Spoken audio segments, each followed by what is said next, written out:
Joto la kisiasa likiendelea kupanda kote nchini, wakazi wa kaunti ya Murang'a wamewataka viongozi wa kisiasa kuachana na siasa za migawanyiko na badala yake kuzingatia kutimiza ahadi za maendeleo walizotoa kwa Wakenya wakati wa kampeni.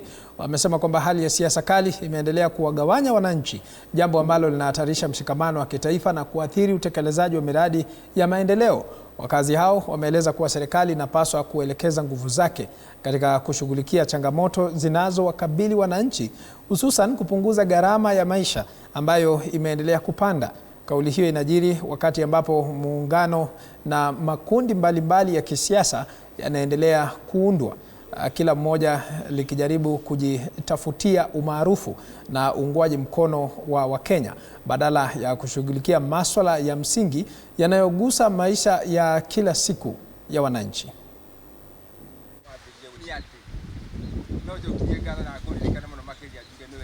Sasa ile tulikuwa tunachaguana, tulikuwa tunaomba tuchaguane vizuri, tupate watu wa kutufanyia kazi. Kitu ya kwanza, hii siasa ziko hapa tu Kenya.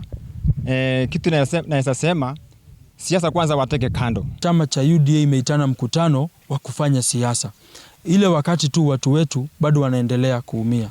Na kwa hivyo sisi tukaona badala ya kwenda mambo ya siasa, badala ya kwenda kufanya more promises, badala ya kwenda kufanya siasa zaidi za 2027, tuje hapa tufanye kazi na watu wetu wa hapa Murang'a, watu wetu wa hapa Mbiri, na ili tuweze kuhakikisha maisha yao yameenda mbele. Tunasikia ati agachagua na nini.